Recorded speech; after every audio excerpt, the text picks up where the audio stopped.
Welcome, my friends. It's time to start with our first data structure, that is array. It is most commonly used data structure in day-to-day JavaScript.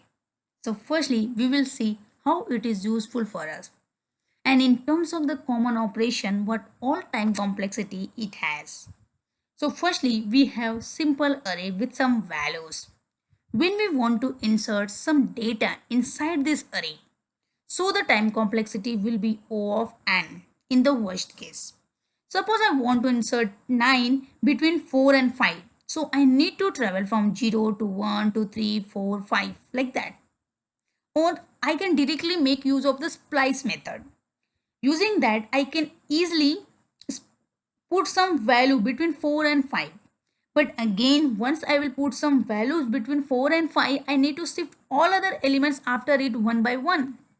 And in the worst case, if I will insert value at the first index, then each and every element need to be shifted.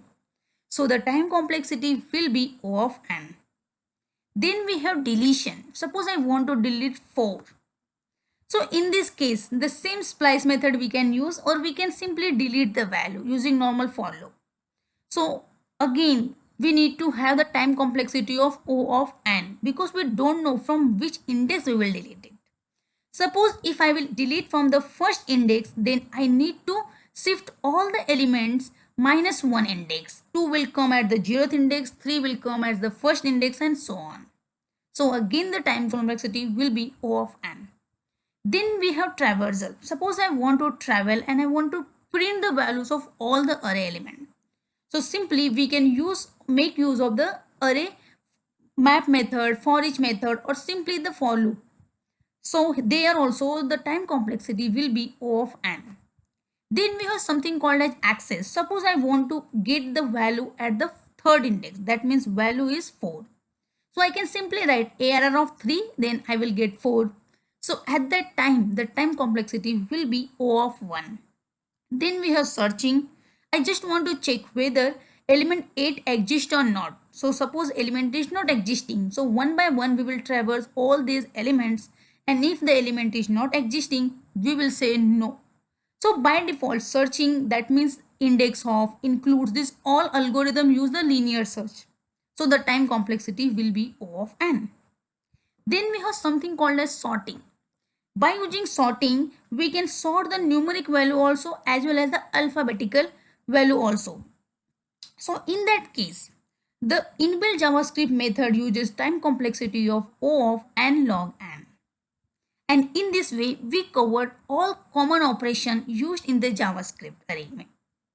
And we know what all time complexity it has. Let's see some common inbuilt methods in array. Here, firstly we have index of. It is used to get index of a given item. In our previous example, suppose I want to get index of 5. So one by one I need to traverse from 0th index to the time I will not get that element. So in that case, the index of method will traverse all the element if there is no match. That's why the time complexity will be O of n. Then we have something called as splice and slice. Splice is used to remove an item, or we can insert some item at an index, which we have already talked about. So in that case, the time complexity will be O of n.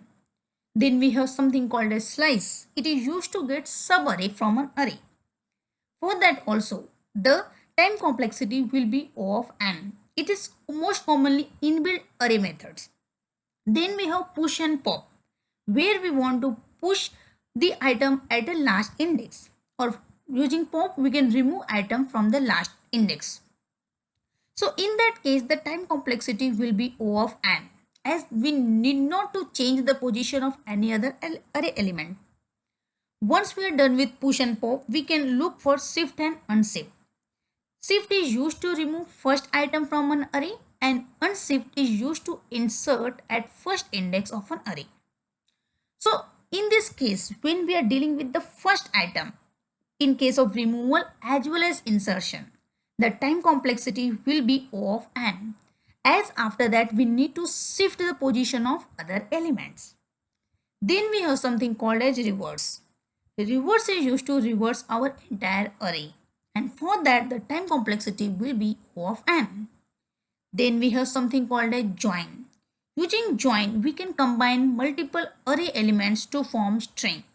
So the time complexity will be O of n. And many more commonly used array methods we have. For example, concat, using which we can combine two array elements. But again, for concat also the time complexity will be O of n. Once we are done with this, we have something called as map, filter, reduce, and so many methods, which is most commonly used in our day-to-day JavaScript. And for each of these methods, map, filter, reduce, find, for each, sum, every, includes, for each of these methods, the time complexity is O of n. So one thing important here is that when we are using array, the time complexity is O of 1 only in case of push and pop, and only when we are accessing the item at particular index. Otherwise, everywhere the time complexity is O of n. And in sorting, the time complexity is n log n using proper merge sort technique or the quick sort. But it is already inbuilt method which we are talking about, and all sorting algorithm we will see later in algorithm section. So with this we covered the array topic, but the next question will be, if the time complexity is not so good, then why we are using array method? Because array provides data where we can sort all of our things. Here we can put the data in the sorted manner. All the data are together and we can sort them accordingly. So due to the feature of sorting, the array is most commonly used data structure. Else we are having many more data structure which we will see later. Now with this we completed most of the common methods, but I consider these 8 methods are extremely important, which we will cover in our next video tutorial. Thank you very much for now.